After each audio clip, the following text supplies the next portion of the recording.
आए हुए संत समाज, भक्त समाज, नेमी प्रेमी गुरु भाई या नन्हे मुन्ने को बचाकर मेरे लिए भी कुछ सेवा आज्ञा हुई है। मैं भी सेवा पालना कुछ आज्ञा हुई है तो आपके सामने उपस्थित हूँ।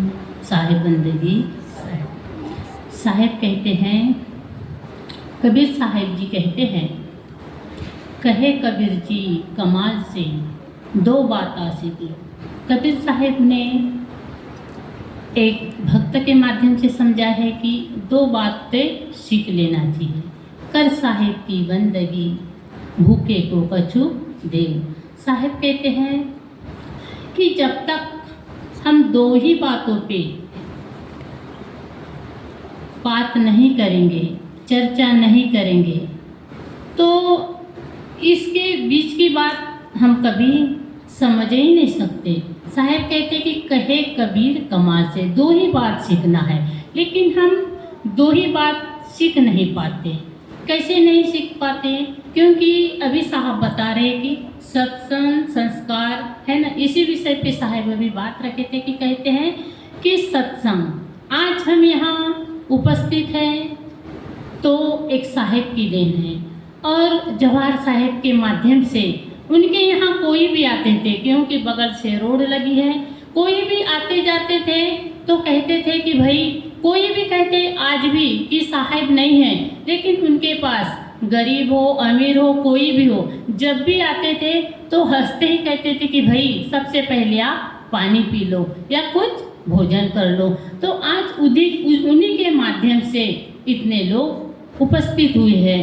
और सत्संग तो साहेब कहते सत्संग तो पहले से चल रहा है, बहुत पहले से, लेकिन सत्संग हमारे जीवन में कभी उतरता नहीं है। उतरता है लेकिन हम दो ही बात कहें, हम दो लोग जब बात करते हैं और बीच में तीसरा आ गया और वो तीसरी बात बता दिया, तो हमारी दो की बात रही क्या?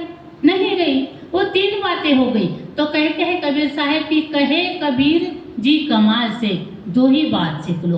अगर दो बात नहीं सीखे, तीसरी बात आ गई तो क्या हो गए? वहाँ विकृति हो गई, है ना। वो बात नहीं रही दो, और बीच में कुछ कारण बन गया, और कारण बना तो हमारे मन में बुरे विचार आ गए, और बुरे विचार आए तो हमारी मान्यता वैसे ही हो गई। तो साहेब कहते कि भूखे को कछु दो।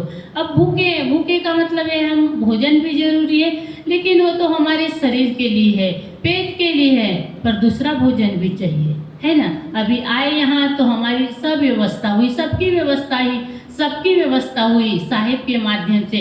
अगर सदगुरु कबीर साहेब अन्य भक्तों को नहीं मिलते, जो आदि संत महात्माओं को, तो आज हम यहाँ उपस्थित होते क्या? नहीं होते।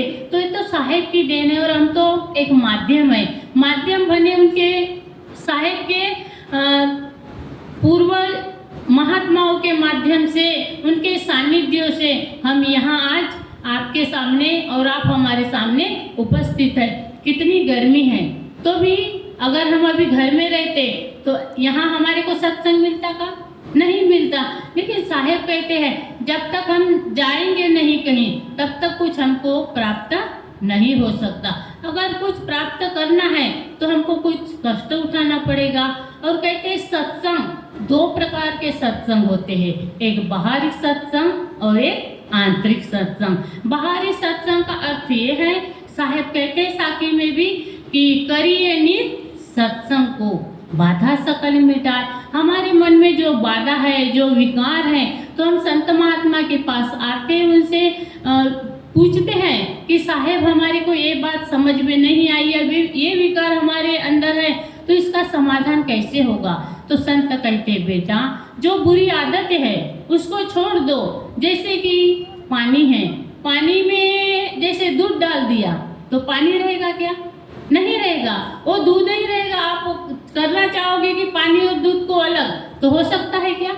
नहीं हो सकता। इसीलिए जो हमारे जीवन में सत्संग मिला साहिब के माध्यम से, तो उसी को लेकर हमको चलना है। और आगे भी अपने बच्चे को हम संस्कार देंगे, तब सत्संग होगा, तब संस्कार होगा, और सत्संग नहीं होगा तो संस्कार भी नहीं होगा। तो साहेब उसी को कहते कि कहे कबीर कमाल से दो बातें सीख लो, कर साहेब की बंदगी, करो साहेब की बंदगी। क्योंकि बंदगी यानी बंधन से छूटना है, बंदगी करेंगे तब तो बंधन है, उस बंधन से छूटेंगे नहीं तो छूट पाएंगे क्या? नहीं छूट पाएंगे। तो कहते साहेब कि कर साहेब की बंदगी, भूखे को कछु दो। जो भी आपके पास है, कोई भी कहीं भी जाओ तो अगर अतिथि हमारे घर में मेहमान आ गए तो हम पहले भोजन नहीं करेंगे, जो अतिथि आए हैं उनको पहले भोजन कराएंगे, हालांकि हम भूखे रह जाएंगे। इसीलिए साहब कहते हैं कि कर साहेब की बंदगी, भूखे को कछु दो। और भूखे को कछु नहीं दिए तो बंदगी भी किए, किसी का पेट ही नहीं भरा तो आत्मा की तृप्ति होगी का? नहीं होगी। इसीलिए साहेब कहते हैं कि भूखे को कछु दो, कर साहेब की बंदगी, भूखे को कछु दो। और कुछ मैं ज़्यादा नहीं कहूँगी, बस अपनी वाणी को यहीं विराम दे रही हूँ। बोलिए सदगुरु कबीर साहेब की जय, गुरु साहेब की जय, जवाहर शास्त्री साहेब की जय, संत समाज की जय, भक्त समाज की जय, आज के आनंद की जय, जय बोलने वालों की भी जय। साहेब बंदगी, साहेब बंदगी।